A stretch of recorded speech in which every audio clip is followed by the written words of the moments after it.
Gas तो बिल्कुल नहीं है। बिजली भी 6 घंटा, आधा घंटा जाता है, आधा घंटा आता है। और बलूचस्तान के जो आवाम है, ऊपर से शहर में रहते हैं। 3 दफा मैंने असेंबली के फ्लोर पे मैडम स्पीकर कहा कि चीफ गेस्ट को यहाँ बुला के लोगों से 1.5 रुपए, 50-50 हजार रुपए वो लोग बिल लेते हैं, मगर बिजली देते नहीं है। सुबह लोग सरिया पे आ जाता है हमारे पास, और हमारा नहरी निजाम है नहीं कि बिजली होगा तो टैंकियों में पानी जाएगा।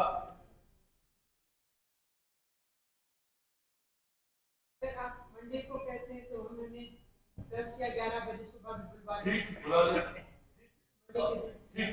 दूसरा मैडम स्पीकर, 11 बजे ठीक इंशाल्लाह, गेस्टों को पाबंद किया जा रहा है तो आज ठीक।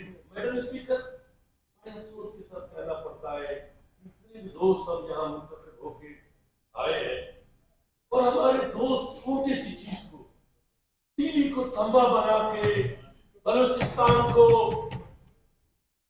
के लोगों के सामने अपने आप को पेश करना कि बलूचिस्तान के साथ ये जुल्म हो रहा है, बलूचिस्तान के साथ। मैं बोलता हूँ ये वाहिद हुकूमत है, अपना फैसला खुद करते हैं।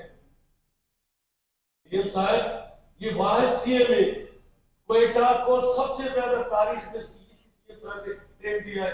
पहले तो चले जाते थे, महीना महीना नहीं आते थे, 2 दिन बीमार था, आज बीमारी के बावजूद 4 मीटिंगें किए हैं।